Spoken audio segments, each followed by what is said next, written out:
어제 우리는 이제 갈멜산에서 엘리야와 바알의 선지자들의 함께 소위 얘기하면 이제 논쟁의 장면, 혹은 어떤 영적 전쟁의 장면을 살펴보았고요. 이제 아합이 돌아와서 자신의 아내 이세벨에게 갈멜산에서 있었던 일을 전하는 것으로 오늘 열왕기상 19장을 시작을 합니다. 모든 선지자가 칼로 죽었다는 소식을 들은 이세벨은 이제 엘리야에게 사신을 보내서 내일 이맘때 엘리야를 죽일 것이라고 말하면서 자신의 신에게 맹세하는 것을 통해서 이렇게 하고자 하는 일에 대한 강한 의지를 표명하게 되어지죠. 일부 학자들은 이세벨이 사신을 보냈다는 것과, 그러니까 직접 가지 않고 사신을 보냈다는 것과, 또 지금 당장이 아니라 이제 내일 죽이겠다라고 하는 것에 좀 주목하면서 이세벨이 엘리야를 죽이려고 했지만 백성들 때문에 죽일 수가 없어서 엘리야가 스스로 도망치도록 시간을 준 것이라고 해석을 해요. 아무튼 이세벨의 이러한 통보는 엘리야에게 하루의 시간적 여유를 준 것은 분명해 보이죠. 엘리야는 이세벨을 피해서 도망치기로 결정하게 되고요. 또 엘리야는 브엘세바의 사환을 머무르게 하고 자신은 광야로 이제 갑니다. 하루를 이동한 엘리야는 어느 로뎀 나무 아래 앉아서 하나님께서 자신의 생명을 거두어 가실 것을 요청하게 되죠. 4절에 따르면 엘리야가 이처럼 죽기를 원한 이유는 자신이 조상들보다 낫지 못했기 때문, 그러니까 조상들만큼 무언가를 해내지 못했기 때문이라고 좀 보이는 그 뉘앙스로 이야기가 좀 흘러갑니다. 그는 그 로뎀 나무 아래서 잠이 들었고요. 천사가 그를 어루만지며 일어나서 먹으라고 해서 일어나 보니 이제 머리밭에 숯불에 구운 떡과 물 한 병이 있었죠. 엘리야는 그것을 먹고 다시 잠이 듭니다. 천사가 또 다시 와서 어루만지면서 일어나서 먹으라고 이야기를 합니다. 7절에 따르면은요, 천사가 이렇게 행한 이유는 엘리야가 막연히 도망친 것이 아니라 가고자 하는 목적지가 분명히 있었는데 이 여정을 다 가지 못하지 않도록 하기 위하여서 그 기력을 회복할 수 있도록 천사가 이 먹을 것을 제공해 준 것으로 볼 수 있습니다. 일어나서 먹고 마시고 힘을 낸 엘리야는요, 이후 40일을 더 가서 하나님의 산 호렙에 이르게 되어집니다. 그리고 굴에 들어가죠. 이 굴이라고 하는 단어 앞에 정관사가 붙어 있어서 엘리야가 이 굴을 목적지로 삼았다는 것으로 해석을 하고, 또 호렙산에서 그 굴이라고 하는 것은 특별한 장소로 독자들에게 어떤 공통된 이해가 있었을 것으로 그렇게 해석하는데요. 저도 거기 동의를 합니다. 추측해 본다면 아마 하나님을 만나거나 하나님의 음성을 들을 수 있는 어떤 많은 사람들이 알고 있었던 그 굴, 호렙산에 있는 그 굴이라고 좀 볼 수 있을 것 같습니다. 그리고 그 굴에 머무는 동안 하나님의 말씀이 엘리야에게 임하게 되어지고요. 하나님은 엘리야가 왜 이곳에 있는지를 물으십니다. 엘리야는 자신의 생명이 위험에 처한 상황을 하나님께 아뢰게 되고, 하나님께서 굴에서 나가서 서 있으라고 하시니 이제 엘리야는 그렇게 합니다. 그런데 하나님께서 엘리야 앞을 지나가시게 되어지죠. 하나님께서 그 앞을 지나가실 때의 바람과 지진과 불이라고 하는 세 번의 어떤 특별한 현상이 일어나게 되어집니다.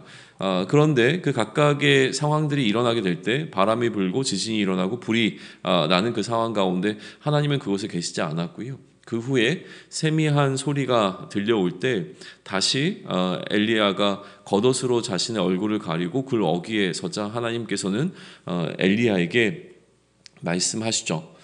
그러면서 동일하게 한 번 더 물으십니다. 왜 네가 여기에 있느냐라고 물으시죠. 그리고 엘리야는 자신의 생명이 위태롭다는 같은 답을 한 번 더 하게 되어집니다.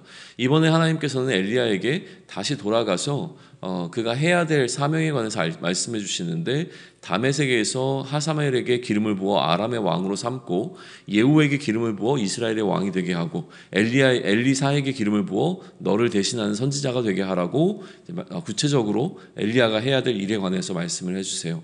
이 세 명은 이제 이스라엘을 향한 하나님의 진노의 도구가 되어서 이스라엘을 심판하게 되어지죠. 하지만 하나님께서는 이스라엘 가운데 바알에게 무릎을 꿇지도 않았고 입맞추지도 아니한 자 7,000명을 남기겠다고 말씀을 해주십니다. 19절에서 장면이 바뀌어서 엘리야는 이제 밭을 갈고 있었던 엘리사를 만나는 장면으로 이전되어집니다. 엘리야는 12마리의 소로 그러니까 엘리사는 12마리의 소로 밭을 갈고 있었다고 알려주고 있는데요. 이 12마리의 소가 이스라엘을 상징한다라고 하는 해석은 좀 굉장히 너무 멀리 간 해석인 것 같고요. 아마도 이 12마리의 소로 밭을 갈고 있는 엘리사라고 한다면 우리는 쉽게 이 엘리사가 굉장히 큰 규모의 농사를 짓고 있었고 그러한 의미에서 굉장히 부유한 농사꾼이라는 이미지를 이 12마리 소로부터 얻을 수 있지 않을까라는 생각을 해봅니다. 이러한 엘리사에게 엘리야가 그의 겉옷을 던지게 되어주죠. 겉옷은 일반적으로 그 사람의 직분과 권위를 나타낸다라고 해석이 되어지는데 그런 의미에서 겉옷을 넘긴다는 것은 엘리야가 자신의 선지자로서의 사명을 엘리사에게 넘겨주는 행위로 이해할 수가 있는 장면입니다. 엘리사는 엘리야의 의도를 즉시 알아챘던 것 같고요.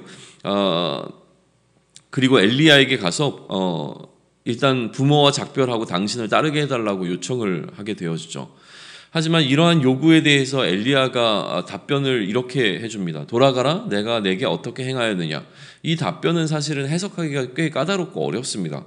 일반적으로는 예수님께서 쟁기를 잡고 뒤를 돌아보는 자에 관한 해석을 이것과 좀 매칭시켜서 아마도 이 지금 엘리사가 무언가 주저하고 있는 장면에 대한 엘리야의 책망으로 해석하고자 하는데 그게 아마 일반적으로 맞을 것 같습니다. 그러나 정작 돌아간 엘리사는 부모에게 인사하는 것이 아니라 자신의 소를 자신의 농사기구로 불살라서 그 고기를 백성들에 주어 먹게 하고 엘리야를 따랐다라고 하는 후속 기록이 등장하고 있는 것을 보아서 만약에 부모에게 인사하겠다는 엘리사의 이 부탁에 대해서 엘리야가 부정적으로 반응한 것이 맞다고 한다면 20절에서 엘리야가 돌아가라고 하는 말은 엘리사가 엘리야의 후계자로서의 자격을 잃어버리게 되어지는 선언으로 우리는 볼 수 있을 것 같습니다.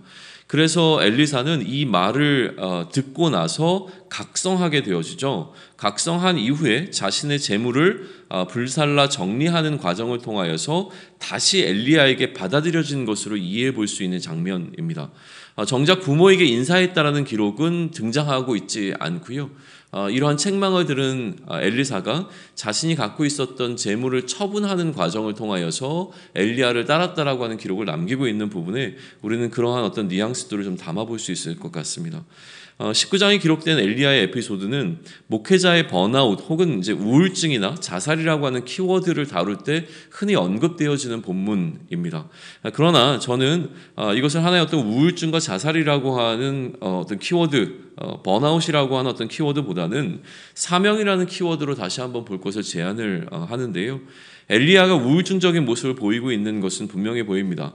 이세벨로부터 생명을 보존하기 위해 그러나 이세벨로부터 생명을 보존하기 위해서 도망친 자가 하나님께 자신의 생명을 걷어달라고 하는 것은 무언가 좀 앞뒤가 맞지 않는 장면이기 때문에 항상 이 본문을 볼 때마다 어색했었거든요.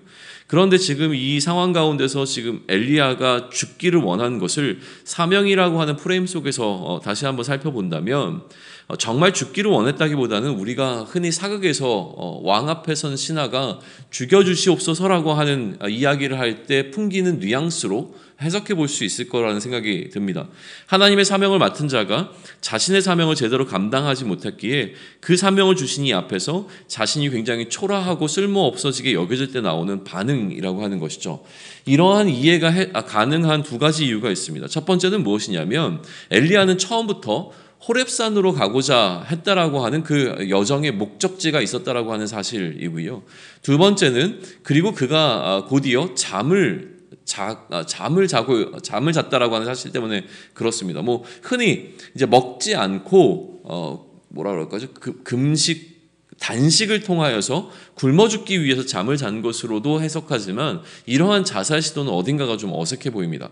그러나 말씀드린 것처럼 사명이라고 하는 프레임으로 이 상황을 재해석해 보게 되어지면 엘리야는 지금 그의 사명을 제대로 감당하지 못했고 사명을 감당하지 못한 자에게 찾아온 무기력을 경험하고 있습니다. 우리가 무기력해지게 되어지면 드러누워서 잠만 자는 경우가 있고 그것을 경험해 보신 적이 있을 텐데요. 엘리야가 딱 지금 그런 상황이라고 하는 겁니다. 아무것도 할 수 없고 단지 잠만 자게 되어지는 그 상황이 찾아온 것이죠. 그렇다면 우리는 이런 질문을 던져볼 수 있습니다. 도대체 무엇이 엘리야를 이처럼 무기력하게 만들었는가라고 하는 것이죠.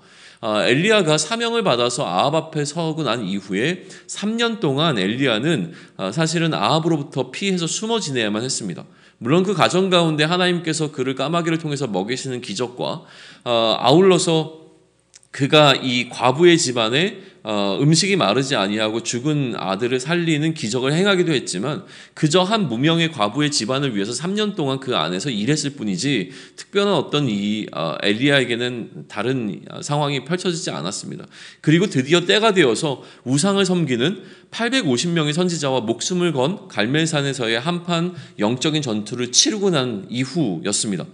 이 선지자들을 모두 칼로 죽이고 엘리야의 시대가 오는 것만 같았던 그 상황 가운데서 그럼에도 불구하고 이제 계속되어지는 이세벨의 위협은 엘리야를 완전히 무너뜨리게 되어지는 계기가 되었던 것 같습니다.